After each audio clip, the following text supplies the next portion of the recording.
So, ladies and gentlemen, welcome to our Navamsa video of the week.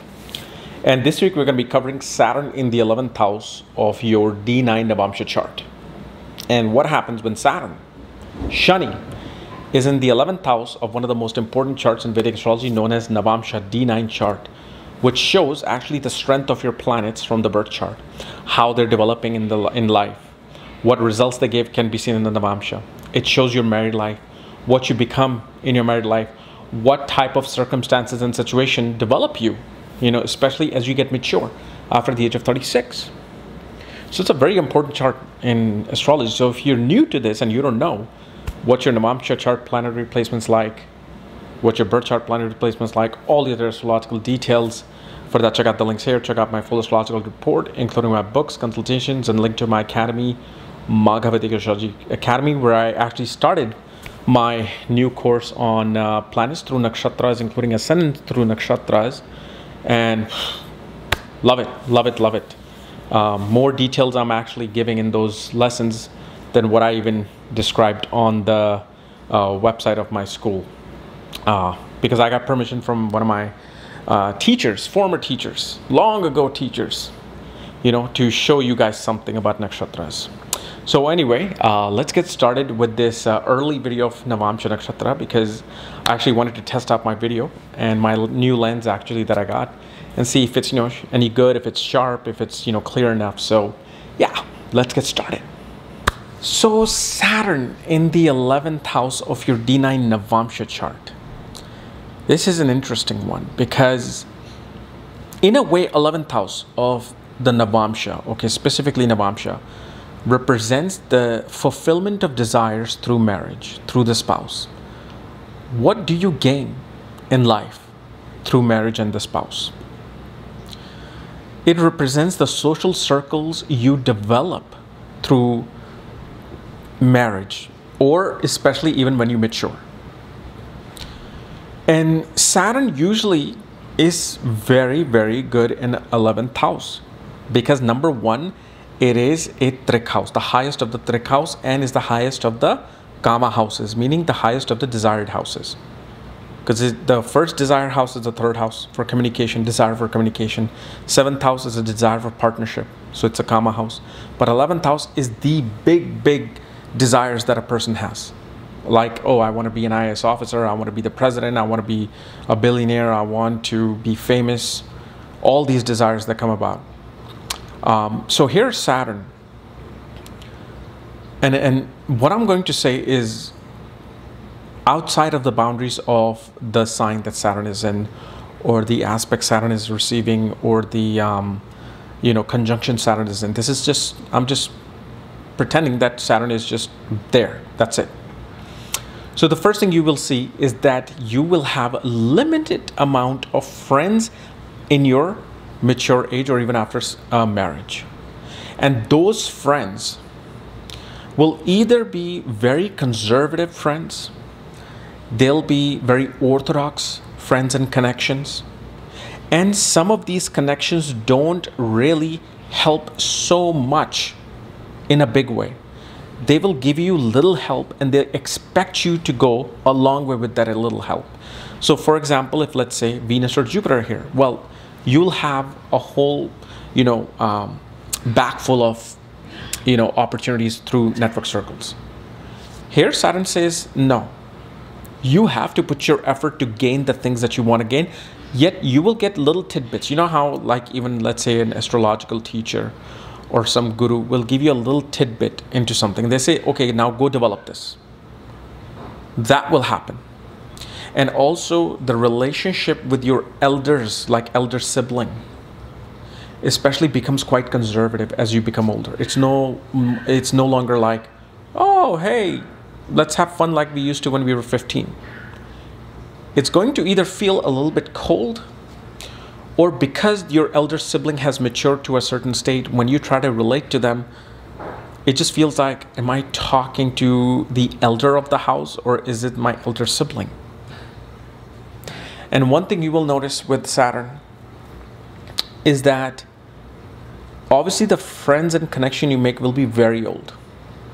Either old at heart old in mind or actually even in age.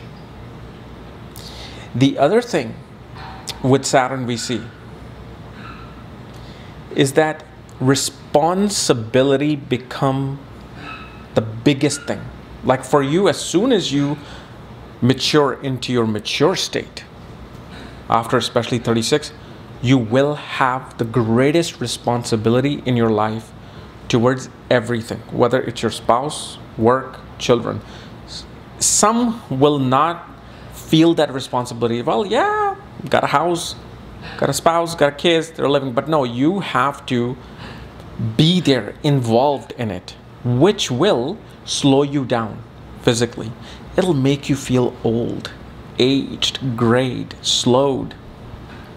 But and specifically, you know how we saw the romantic life of, let's say, our parents growing up, especially, let's say, in India, where it just felt like they're just in a very business-like partnership. The mother cooks, the mother cleans, the mother takes care of the budget, father works, father comes home, gets the dinner, father goes to bed, mother cleans, okay, then mother goes to bed. And it's a cycle every day. So yes, there is this little coldness that comes in with, romance within the marriage. And at the same time, this Saturn will not allow you to attain huge speculative gains. Saturn will not allow you to attain huge speculative gains like, oh, let's put our money into the stock market and the stock goes up like 40 points in 2 days and now you have quadruple your money.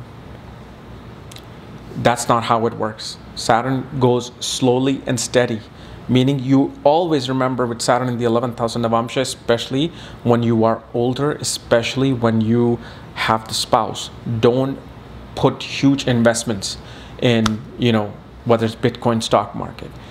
Saturn will teach you lesson. Saturn will teach you lesson. However, Saturn, okay, gives a very strong, stable marriage. So either a person, see, there's always going to be give and take. But with Saturn in the 7th house, you have a strong connection and a bond with this person that no matter how boring our romantic life is, when I'm in trouble, my husband or my wife will be there to take care of this partnership. And that becomes the real marriage. Saturn in the 11th house gives real marriage. What are most marriage based off of? Sexual intimacy. As soon as that dies off, that's all that marriage and relationship is, remember. As soon as one no longer shows that interest, the other one no longer shows that interest, oh, my marriage is failing. Oh, we don't have, intimacy anymore. We don't sleep together anymore. And they're like, oh, well, our love has dwindled. Have people ever thought about what is love? Love does not mean that these physical things, when they end, love also goes. Then nobody should start calling, oh, I'm in love. No, you're not in love. You just had great sex with the other person. That's it. Saturn here shows that no matter what the partner you get in life, the love is there in a very real way, that I'm there for you. So what? Fine, you lost your interest in these physical things. Doesn't matter. I'm happy here. I have a stable life. I'll be there. If a world starts thinking like this, that's when you know it's real love. Even if you're far away, living in a separate room, separate city with your spouse because of your work, you're no longer feeling like, oh, I'm so frustrated physically because I don't have my spouse and this. Because if you don't learn this lesson of Saturn, boy, it's going to frustrate you. Especially because of the romantic factor. But the thing is, Saturn in this 11th house gives a very strong, stable marriage. Even if there are malefic planets in the 7th house, a person is able to find a way to find stability or find that concrete foundation that, okay, I'm not leaving you.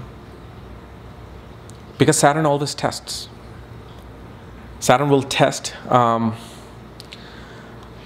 quote me on this, but I remember The first 3.5 years of the marriage, Saturn tests a person.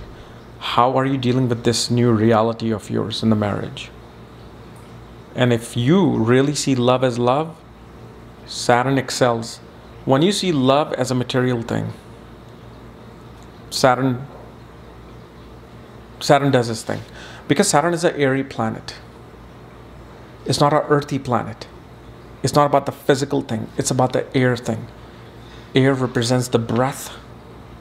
Air represents the prana. Air represents the communication. When there's a good sound communication, when you feel that life force, when you just even know that person is there in your life, then Saturn starts giving you all those things that he tests you with. So that's Saturn in the 11th house. And once we know the sign, once we know the nakshatra, then things, become even more beautiful. So anyway, guys, this was my analysis of Saturn in the 11th house of your D9 Navamsa chart. If you're new to my channel, subscribe below. And if you don't know where your Saturn is placed, all the other astrological details for that, check out the links here. Otherwise, we'll see you probably tomorrow or Saturday. Okay, bye-bye.